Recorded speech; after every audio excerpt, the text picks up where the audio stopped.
disse assim, ó, Papai do céu colocou um neném na tua barriga. E ele vai ser um presente pra todo mundo. Maria ia casar com um cara bem legal, o José. Mas o anjo também apareceu pro José e falou assim, ó, não tenha medo, o neném da barriga da Maria é mesmo filhinho de Deus. Depois disso, ele levou Maria para uma viagem muito comprida. Eles foram todo o tempo conversando e pensando sobre o bebezinho que estava na barriga dela. Falaram como seria a cor do olho, se por acaso ele ia ser bombeiro, se ele ia gostar de pizza, se ele ia gostar de jogar bola, se ele ia curtir andar de skate. Aí eles chegaram lá em Belém e o bebezinho Jesus estava pronto para nascer. Mas você acredita que eles não tinham onde ficar?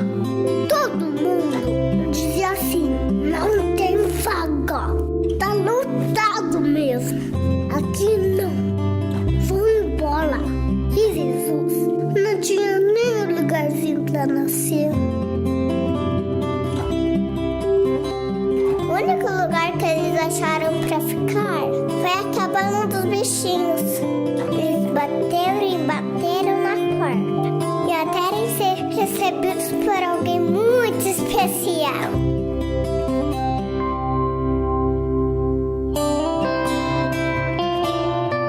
Todos os bichinhos ficaram pensando, o que está acontecendo aqui? E logo perceberam que naquela noite ia acontecer um milagre.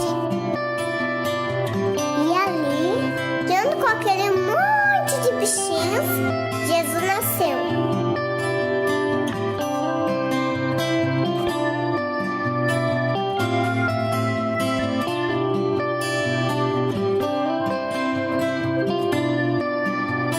Aí apareceu lá no céu uma linda estrela brilhante. Ela chamou 3 reis magos para conhecer e adorar o novo rei.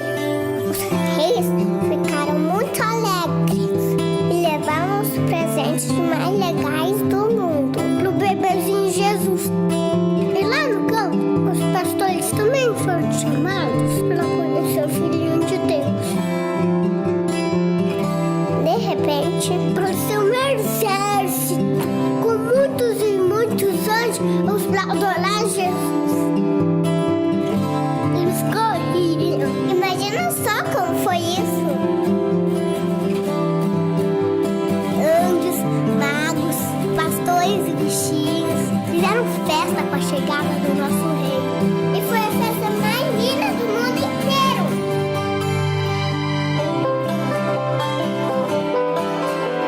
E assim, aquele lugar bem simplesinho, cheio de sujeira, estava cheinho de alegria.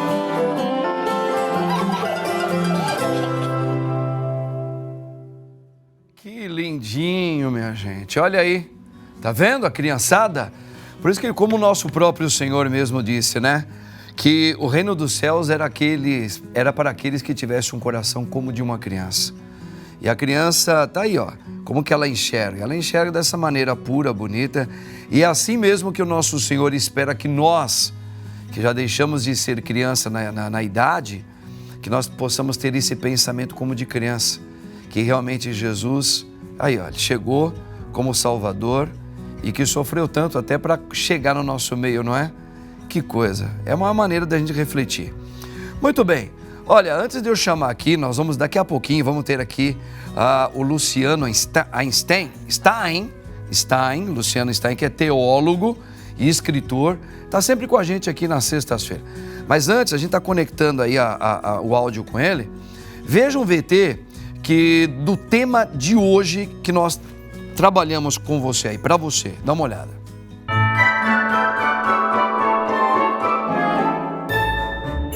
Basta chegarmos a meados de novembro que o cenário cotidiano começa a mudar. As casas e as lojas se enfeitam com pisca-piscas, renas e pinheiros. Na TV começam as propagandas das famílias reunidas em torno de uma ceia bem farta ou então trocando presentes. E assim vamos entrando no famoso espírito natalino. Mas afinal, o que essa data realmente representa? A celebração natalina tenta trazer para o presente a memória e a mensagem do Salvador, que há mais de 2000 anos marcou a história da humanidade por ser o Filho de Deus que se fez homem para nos salvar. O nascimento de Jesus certamente simboliza o momento mais elevado e significativo. Todos os anos esse milagre é lembrado. As imagens da cena do nascimento nos contemplam a partir dos presépios, que contam um mistério maravilhoso e solene. A Virgem Maria, visitada pelo anjo Gabriel, que foi chamada a tornar-se serva e mãe de Deus. É um mistério supremo, o ato de imenso amor de Deus por seus filhos, perpetuado ao longo dos séculos para renovar uma promessa. Muitas pessoas se acostumaram a comemorar o Natal como uma data comercial, e não param para praticar realmente seu real sentido. Nesse Natal, vamos nos voltar para o que realmente importa, o nascimento do Deus Menino Salvador da humanidade. Acompanhe agora uma reflexão sobre esse tempo. Aí, minha gente, tá vendo? Tá aí, para nós pensarmos, né? Hoje em dia a gente vê tantas coisas, chega perto do Natal, a gente vê tanta coisa bonita, tantas luzes, mas a gente vê quase nada referente a um motivo maior, Jesus. Por isso, vamos falar sobre esse tema agora com ele, que nós estamos já bem conectados com ele, aí o Luciano Stein. Luciano Stein, que é teólogo e escritor, está sempre conosco aqui. Luciano, muito boa tarde, meu querido. Você está bem? Boa tarde, padre. Tudo bem? Tudo certo. Olha, estou sabendo aí que nós vamos mudar o dia semana que vem. Eu vou estar presencialmente no estúdio na terça-feira e vamos poder estar juntos, então, em um programa, não só pelo Zoom, mas pessoalmente. Que bom. E ainda mais em um mês tão importante quanto esse, onde o Natal, a nossa principal festa do cristianismo, estará sendo celebrada. Que maravilha, que bom mesmo, Luciano. Assim nós vamos nos conhecer pessoalmente. Ô Luciano, tratando disso, a gente está aqui dentro desse tempo que para nós é o chamado Ano Novo da Igreja, é um novo tempo, onde as grandes reflexões e expectativas, que a gente reflete sempre essa vinda, tanto a vinda que pode acontecer a qualquer momento na nossa vida, onde o Salvador pode vir nos chamar a qualquer momento deste mundo, como a segunda vinda, só que agora gloriosa do Senhor. Estamos vivendo muitos anos depois do nascimento do nosso Senhor, que foi tão aguardado pelo povo escolhido, pelo povo judeu, e quando ele veio foi um susto muito grande, né, que fez com que homens e mulheres saíssem daquele local lá de Israel, de onde estava em Jerusalém, e fosse para o mundo inteiro proclamar essa grande notícia para o mundo inteiro. O Natal, o Cristo que veio, o Salvador da humanidade. Bom, cá estamos mais de 2000 anos depois. Luciano, nós sabemos que o mundo capitalista, o mundo que a gente vive hoje, mudou muito. E ele tem alguns objetivos. Mas a pergunta é essa: o nascimento de nosso Senhor Jesus Cristo, Luciano, o que ele está representando para os dias de hoje, no meio de tantas transformações, guerras, doenças, ideologias novas?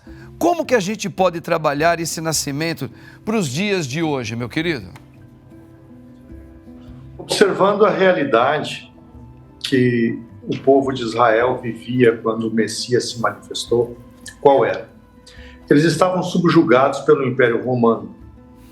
O sistema político estava em constante conflito. A valorização da vida não era algo muito comum. As pessoas viviam em um clima, em um ambiente de polarização, de violência, insegurança, e não tinham confiança em investir no futuro. A nação israelita, que aguardava o Messias, ela estava vivendo um período em que não se sentia confiante em fazer qualquer nível de investimento, e tudo o que eles queriam era ter uma orientação que lhes desse liberdade, alguém que lhes promovesse liberdade. eles não estavam confiando mais nas instituições, eles não estavam mais seguros quanto à estabilidade dos governos, e eles queriam viver uma realidade nova.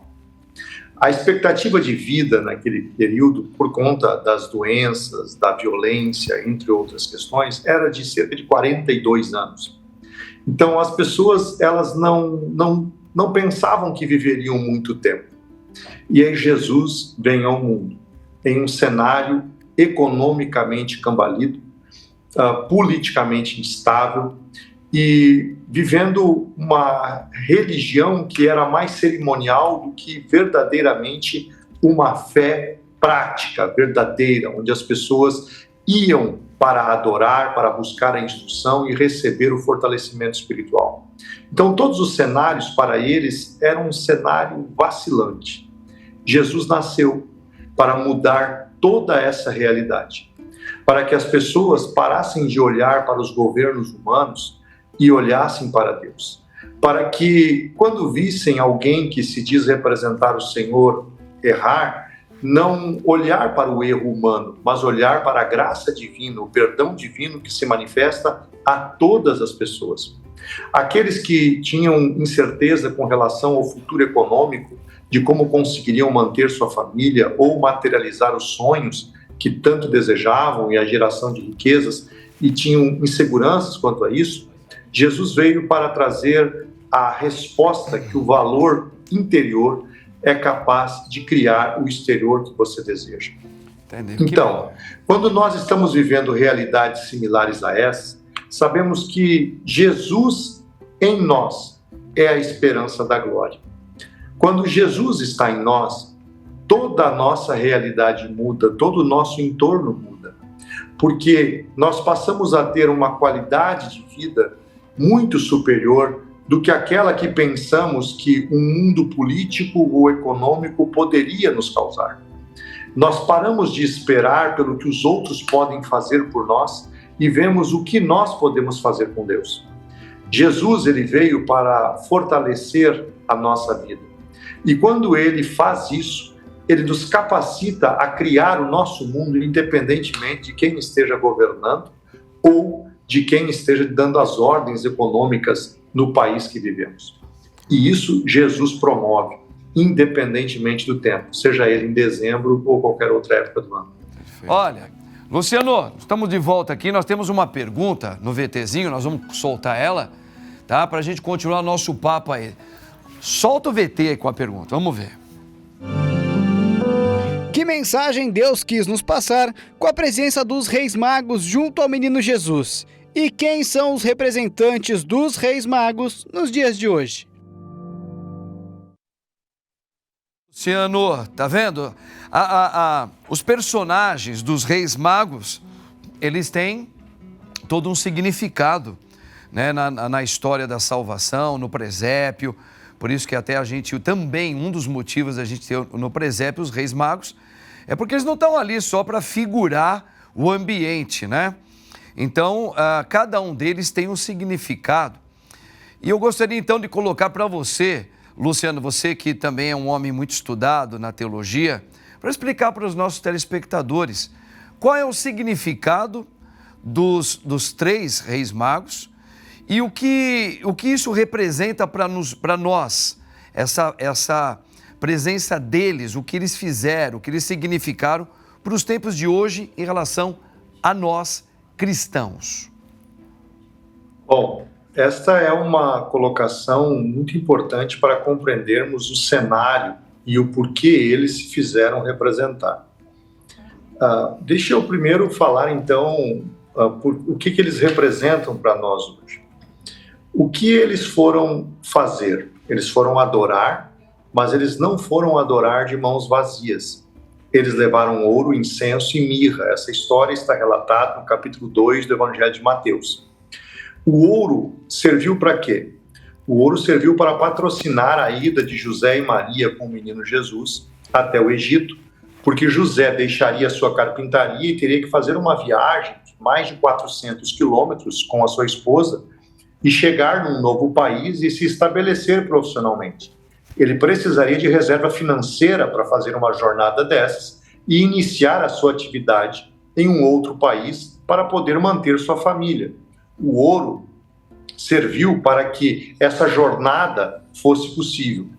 O incenso, ele tinha uma finalidade, além de aromatizar o ambiente, que naquele período não era uma atmosfera muito agradável, porque os animais conviviam com as pessoas, e o banho era uma atividade não muito fácil de realizar, porque não havia água encanada, como nós temos hoje. Então, as pessoas costumavam a tomar banho uma vez por semana ou com maior período.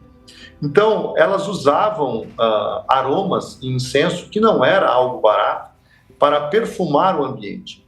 Eles levaram incenso para Jesus para tornar a atmosfera onde Jesus vivia melhor e também espantar os insetos.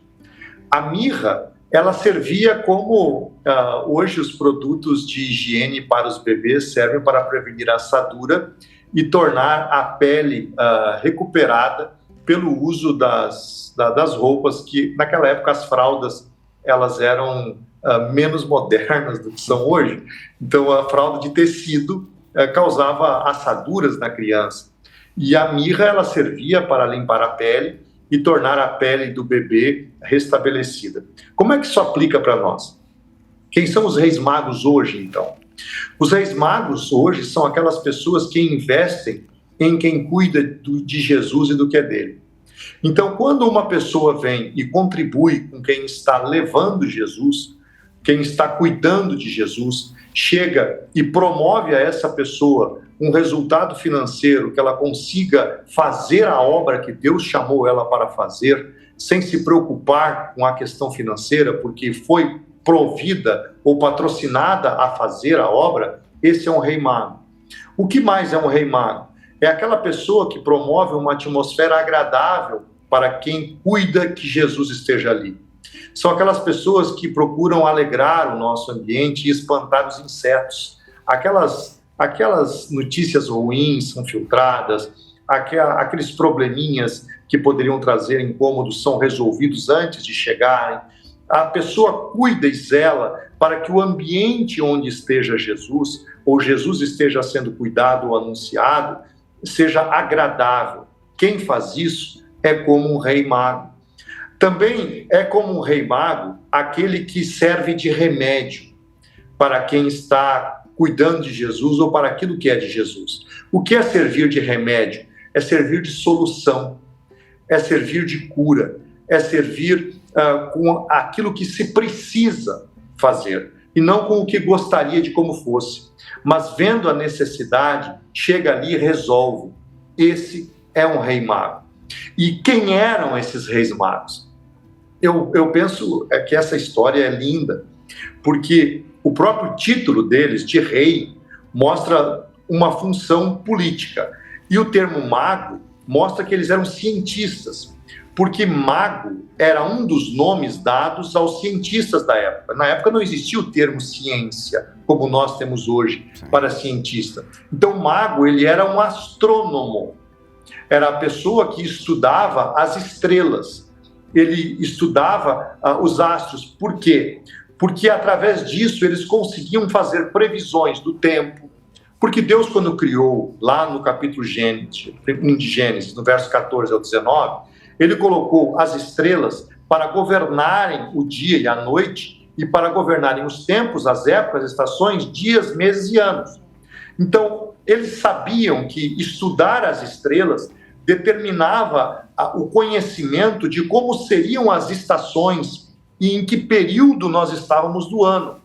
E eles se dedicavam muito a isso. Então, além de políticos, eram pessoas extremamente inteligentes.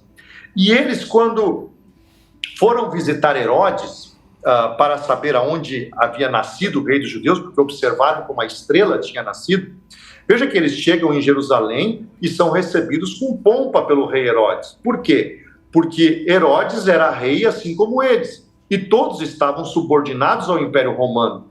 Então não é dito de qual parte do Oriente eles vieram, mas pelo fato de serem recebidos por Herodes como foram, mostram que eles também eram autoridades políticas, assim como Herodes era. E há um detalhe muito importante, porque quando eles perguntam para Herodes, olha, nós vimos que nasceu uma estrela lá no Oriente, e essa estrela está aqui, ela está pairando aqui, e nós queremos saber onde é nascido o rei dos judeus, porque a profecia diz que quando o Messias viesse, iria nascer uma estrela, e essa estrela apareceu, e nós viemos para ver. Então, Herodes, quando viu aquilo, ele ficou enfurecido, porque ele queria ser declarado o Messias, o rei de Israel. E tanto é que construiu um templo para conseguir ter essa aprovação judaica. E ele chamou os sacerdotes e perguntou, olha, onde é que diz que vai nascer o rei dos judeus? E os sacerdotes disseram, olha, pela escritura, isso é, o profeta Miqueias disse, está em Miqueias 5:2. O profeta Miqueias disse que é em Belém, porque Belém era a cidade de Davi. E a promessa é que o Messias seria descendente de Davi, e Davi era de Belém 1000 anos antes. Davi cuidava dos rebanhos do seu pai lá em Belém. E aí eles foram até lá. Quando chegaram lá, veja que José e Maria não estão na estrebaria, eles não estão no estábulo mais, eles estão em uma casa. O capítulo 2 de Mateus mostra isso. E Herodes, quando vê que os reis magos, sendo avisados pelo anjo, vão embora sem voltar e dizer para ele onde é que estava o Messias, Herodes manda matar de 2 anos para baixo todos os meninos, porque ele perguntou especificamente para os reis, mas quando é que foi que vocês viram que essa estrela nasceu? Foi 2 anos. Então Jesus tinha cerca de 2 anos quando os reis magos chegaram. Por que nós vemos isso? É muito fácil fazer essa análise. Imagine 3 reis são governantes de nações, que observam a mais de 1000 quilômetros de distância uma estrela que nasceu. Ora, eu vou ter que ir de camelo para lá, eu vou levar uns 2 meses para chegar e vou levar mais uns 2 meses para retornar, fora o tempo que eu vou ficar lá. Então eu preciso saber que o meu reino vai ter que estar sob o cuidado de outras pessoas por, no mínimo, uns 4, 5 meses. Eu vou ficar fora, vou me ausentar. Então, eles se organizaram para isso. Eles se encontraram através de mensageiros, até eles combinarem essa viagem e chegarem em Israel, passaram-se quase 2 anos. Quando eu comecei a ouvir as histórias da noite de Natal, eu imaginava que os pastores e os reis magos chegavam tudo na mesma noite e tudo lá na estrebaria. Mas quando você vai olhar o texto bíblico, como conta, tá? Você vai ver e você vai saber de onde eram esses reis magos. Não sabemos, mas o Oriente, isso é 1000 quilômetros pelo menos de distância. Eles eram autoridades políticas, eram pessoas que tinham muito a fazer, era uma jornada longa. Então, o nascimento de Jesus não é algo que termina numa noite. O nascimento de Jesus é uma noite que nunca termina. Nós estamos comemorando ela ainda.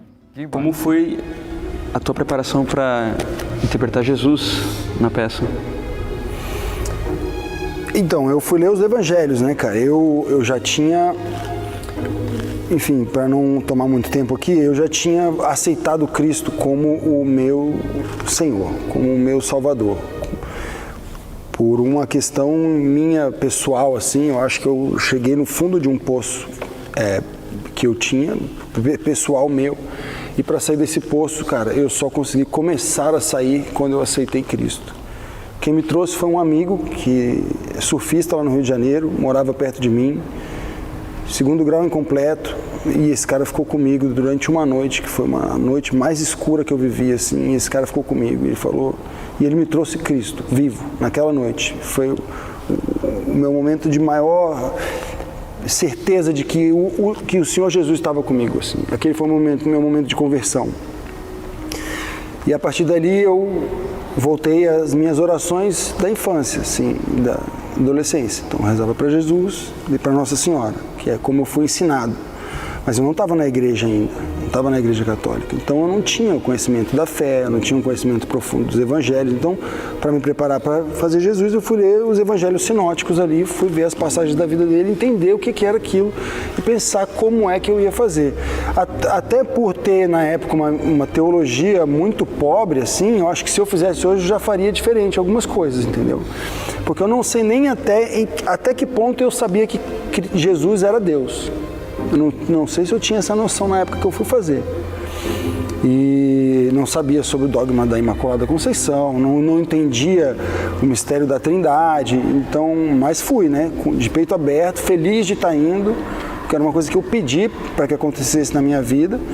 E aí lá funciona assim, você vai em outubro mais ou menos, grava umas imagens de promoção, que é para vender a peça no ano seguinte, e depois você volta na Páscoa para fazer a peça.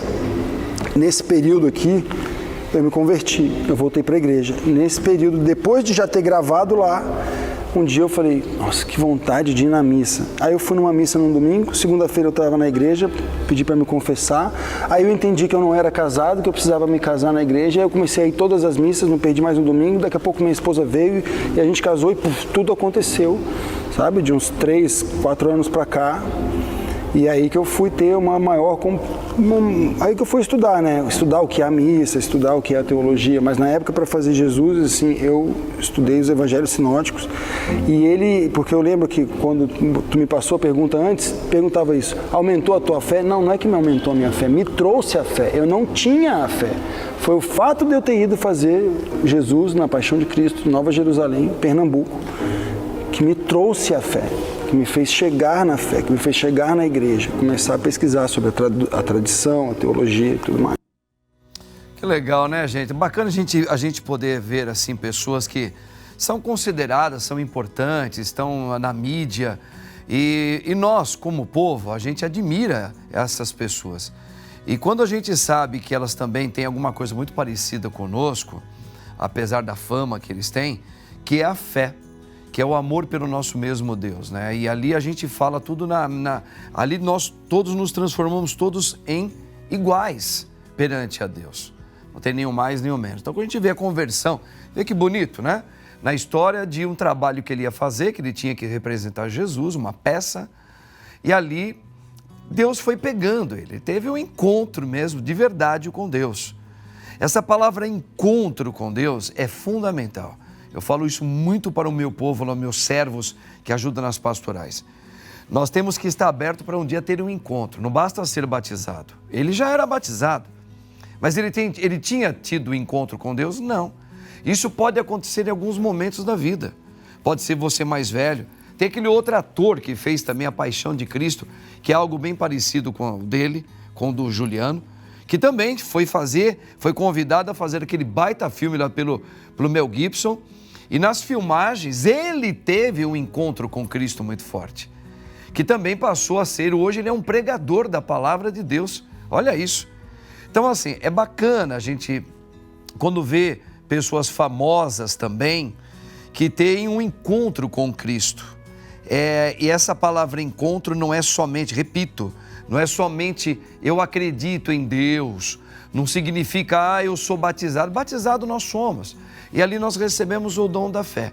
Agora, é no encontro que você tem realmente uma mudança de vida. Você tem vontade de ter uma vida que não é mais a sua, é a vida de Cristo. E aí é todo um processo. Muito bacana esse testemunho do ator Juliano, tá? Porque nos faz, assim, ver que, puxa vida, isso pode acontecer comigo também, pode acontecer com um artista, pode acontecer com um político, pode acontecer com qualquer pessoa. Eu amei eu acho que nós tínhamos que colocar mais... Nós temos um testemunho também, que um dia, eu até gostaria de falar, de um ator que eu amo muito. É um ator que já não é mais conhecido no nosso meio.